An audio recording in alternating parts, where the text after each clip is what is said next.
오늘 우리 말씀의 제목은 성령의 사람이 맺는 그러한 열매입니다.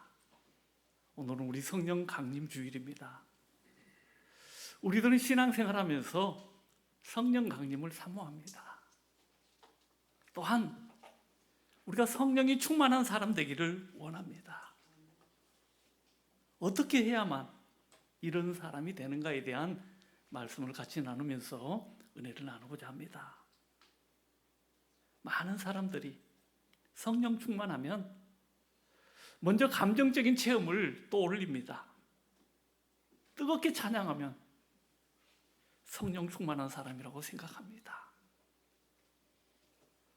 눈물을 흘리면서 기도하면 은혜를 많이 받았다고 생각을 합니다. 거기에다가 방언으로 기도하면 저 사람은 성령 충만한 사람이라고 생각을 합니다. 그러나 이보다도 더 귀한 것이 있습니다. 그것이 무엇일까요? 예언을 해주고 신유의 은사로 아픈 사람 치유해 주는 거, 이러한 것일까요? 아니요. 진짜 오늘 나누고 싶은 말씀은 진짜 성령의 역사는 우리의 삶의 변화로 나타나야 한다는 사실, 이상을 잊지 마시기를 바랍니다. 내가 성령 충만했다. 이것은 뭐예요? 삶의 역사로 나타나야 합니다. 하나님이 우리들에게 요구하시는 것이 있습니다. 너희 안에 열매가 있느냐입니다. 너희 안에 열매가 있느냐. 나무는 입으로 판단하지 않습니다. 나무는 열매로 압니다. 자, 집을 사가지고 뒷마당에 감나무 한 그루를 심었어요. 심었더니 잎은 무성합니다. 그래서 집주인이 기대합니다. 올해는 감이 열리나 보다. 1년이 지났는데도 꽝입니다. 2년이 지났어도 열매가 열리지 않습니다. 3년이 지났어도 아무리 기다려도 열매가 없습니다. 어떻게 할까요? 베어버리고 차라리 다른 나무를 심을 것입니다. 사랑하는 성도 여러분, 우리가 진짜 신앙생활 하면서 신앙생활도 마찬가지일 것입니다. 얼마나 교회를 오래 다녔느냐가 중요한 것이 아니라 어떤 열매가 우리 안에 있느냐가 중요할 것입니다. 교회에서 어떤 직분을 받았느냐가 중요한 것이 아니라 어떤 열매가 있느냐가 더욱더 중요하다는 사실입니다. 그래서 성령은 단지 감동을 주시는 분이 아니라 사람을 변화시키는 하나님의 능력이기 때문에 우리가 그렇게도 성령 사모하고 성령 충만을 사모하게 되어지는 것입니다. 그래요. 성령의 충만함은 삶을 변화시키고 열매를 맺게 한다는 사실 잊지 마시기를 바랍니다. 여러분, 베드로 너무나 잘 알고 있잖아요. 성령 강림 전에는 그거 어떻게 했어요? 나 예수님 모른다고 3번이나 부인했습니다. 그것도 어떤 재판장 안에 들어가서 재판장이 물어보는 말에 그렇게 대답했나요? 아니요. 성경에 보면 작은 계집종 앞에서, 성경은 분명히 기록합니다. 작은 계집종 앞에서. 인간적으로는 너무나도 나약하잖아요. 그 작은 계집종 안에서 베드로는 무너졌습니다. 기가 막히잖아요. 그래도 예수님의 수제자였는데, 예수님이 3년 동안 그렇게 다 아끼던 제자였는데 근데 그 작은 계집종이 당신도 내가 보니 저 나사렛 사람이다. 그래 하니까 뭐라고 말해요? 나 모른다. 나 예수 모른다. 무슨 소리 하느냐고. 나중에는 화까지 내는 베드로였습니다. 그러했던 베드로가 오순절 마가의 다락방에서 모여서 기도할 때 성령이 임하자 어떻게 변해요? 조금 전에는 살기 위해서 벌벌 떨고 사람들 속에 숨어 살던 베드로가 완전히 다른 사람이 되어버립니다. 그리고 예루살렘 성전에 들어가서 너희가 십자가에 못 박는 예수를 하나님이 주와 그리스도가 되게 하셨느니라고. 그 많은 사람들 앞에서 예수가 죽은 것은 너희가 십자가에 못 박았기 때문이라고 강력하게 그들의 죄를 철저하게 지적합니다. 그리하자 그 말을 들은 거기에 모인 많은 사람들이 양심의 가책을 받아서 하루에 3,000명이. 그러면 우리가 어떻게 해야 합니까? 어떻게 해야 합니까? 회개하고 예수를 믿으라고 하니까 그때 회개하고 예수를 믿게 되는 결과가 가져왔던 것입니다. 무엇이 바뀌었나요? 예루살렘의 성전 환경이 바뀌었나요? 아니요. 바뀐 것은 성령이 임하여 베드로가 성령이 충만한 사람이 되었던 것입니다. 이와 같이 성령은 사람을 바꾸십니다. 두려움에 살던 자가 담대한 사람으로 변화됩니다. 연약한 자가 강하고 담대해집니다. 우리들에게도 성령이 임하면 변하게 될 것을 믿습니다. 성령님은 늘 언제나 우리들의 심령을 새롭게 하시고 메마른 영혼 가운데 생기를 불어넣어 주신 좋으신 성령님이시기 때문에 그리합니다. 아멘. 아멘. 우리 두 번째, 오늘 성령의 첫 번째 열매는 뭐라고요? 사랑입니다. 자, 22절 다시 한번 보실까요? 오직 성령의 열매는 사랑과 희락과 화평과 오래 참음과 자비와 양성과 충성과. 첫 번째 나오는 것이 뭐였어요? 사랑의 열매입니다. 성령의 열매는 반드시 열매가 있어야 하는데 첫 번째가 뭐라고요? 사랑입니다. 왜냐하면 하나님은 하나님 자체가 사랑이시기 때문에 그러합니다.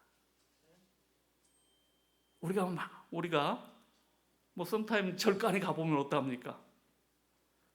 절 앞에 가면 무서운 모양을 한 사람이 칼을 들고 딱 지키고 있습니다.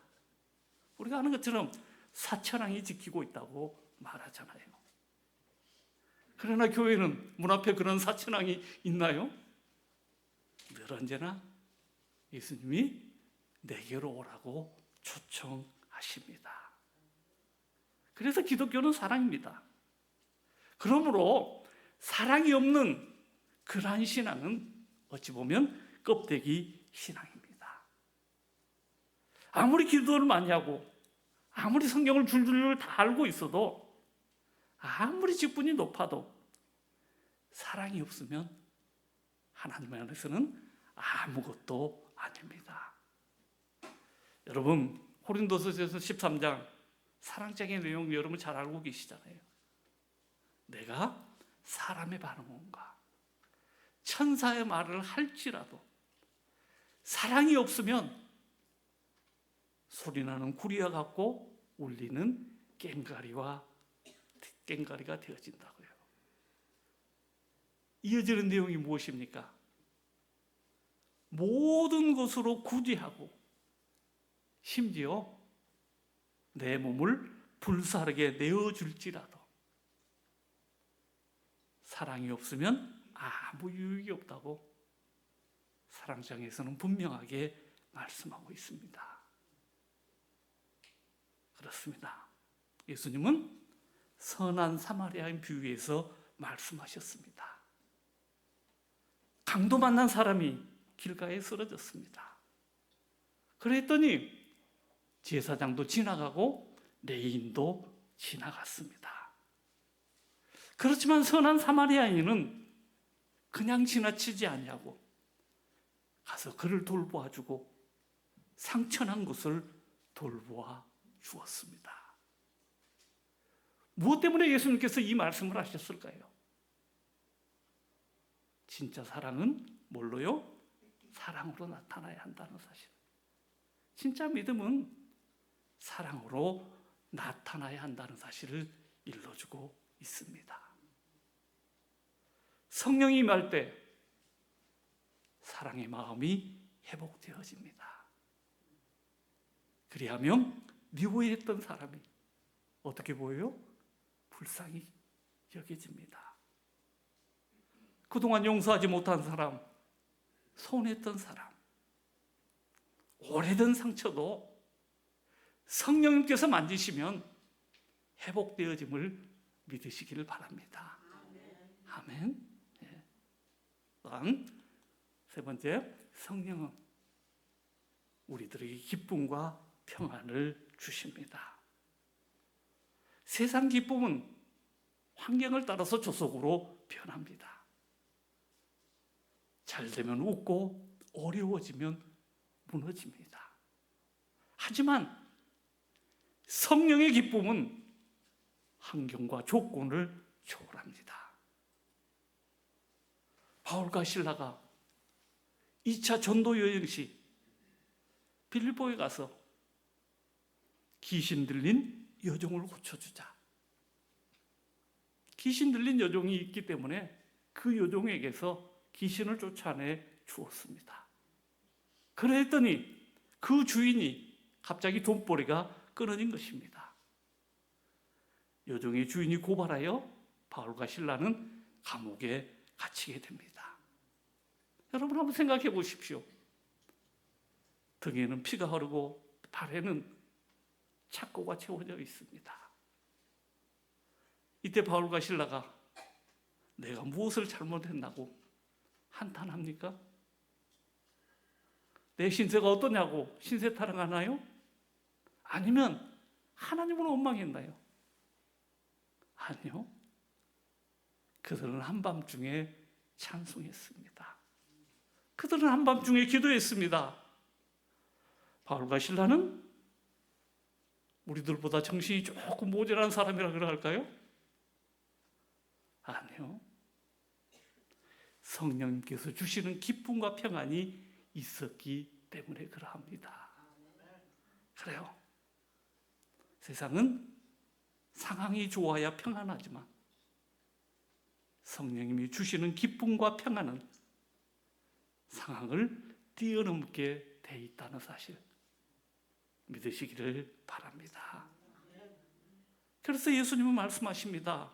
내가 너희에게 평안을 주노라.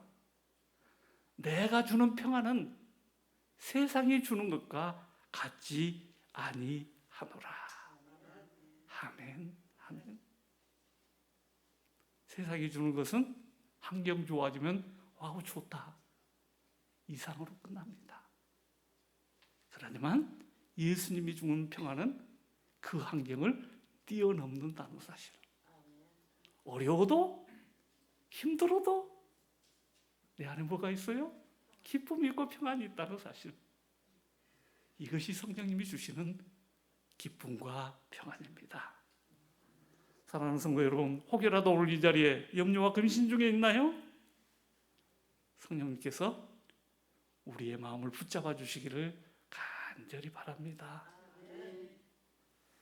네 번째, 우리 성령의 사람은 오래 참습니다. 오래 참는다는 사실. 우리는 너무 쉽게 포기합니다. 조금만 상처받아도 낙심하고 조금만 힘들어도 무너집니다. 더욱이 우리들의 자녀 세대를 보십시오. SNS에서 무슨 비방글이 올라오면은 그거 하나 때문에 삶을 지탱하지 못하고 결국은 무너지는 경우들을 우리가 너무나도 많이 보게 되어집니다. 그러나 성령님은 우리를 끝까지 견디고 인내하는 사람으로 만든다는 사실입니다. 여러분, 탕자 이야기 한번 생각해 보십시오. 아버지의 재산을 가지고 집 떠나서 허랑방탕하게 모든 재산을 다 허비하고 살았습니다. 그러나 아버지는 끝까지 포기하지 않았습니다. 매일 기다렸습니다. 그리고 오매불망 아들이 돌아오기만을 기다렸습니다. 그리고 어느 날 아들이 돌아왔습니다. 이 탕자의 비유,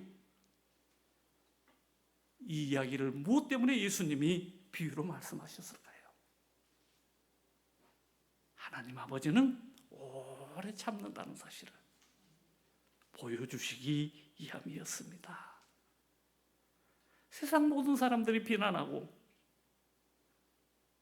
아버지 재산 가지고 가서 자기 멋대로 쓴 놈, 그럼 그 아들은 고생 실컷 하고 사는 것이 마땅하다고 남들은 비난할지라도 하나님은 포기하지 않으셨습니다.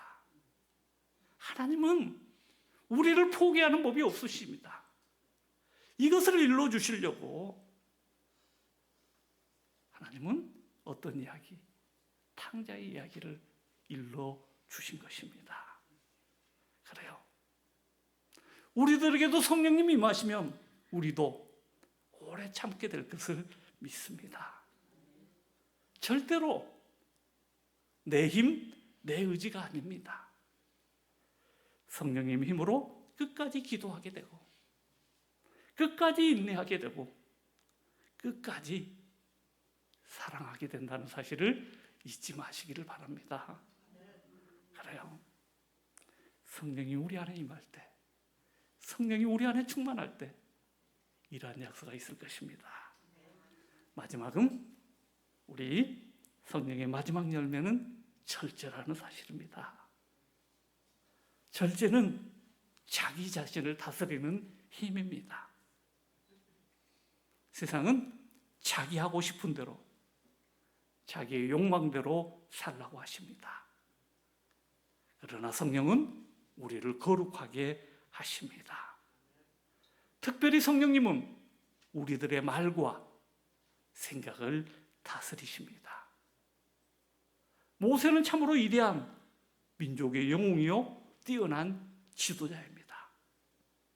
그러나 모세는 분노를 절제하지 못해서 실수를 했습니다. 하나님 모세에게 분명하게 말씀하셨습니다. 반석을 명하여서 물을 내라고요. 그런데 모세는 백성들이 자꾸 뭐라고 합니다. 목말라 죽겠다고 말합니다. 그래 하니까 모세가 화가 나가지고 그 화를 이기지 못하고 지팡이로 반석을 2번이나 내려치셨습니다. 하나님은 뭐라고 말씀하셨어요?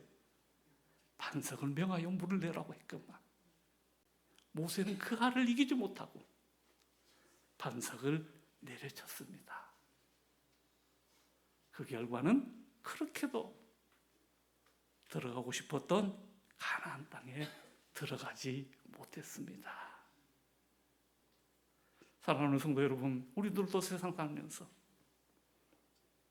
분노와 절제를 하지 못한 말, 그 말이 얼마나 큰 결과를 가져오는지 우리들은 너무나도 잘 압니다. 내가 그때 그렇게까지 모질게 말하지 않았어도 되는데 왜 그때 조금 참지 못하고 그 말을 했을까? 두고두고 후회할 때도 있을 것입니다. 그래서 우리들은 성령님의 다스림이 필요합니다. 성령님은 우리를 절제하게 하십니다. 화를 다스리기도 하시고 욕망을 다스리기도 하시고 우리의 입술을 다스리게 하십니다. 그래요.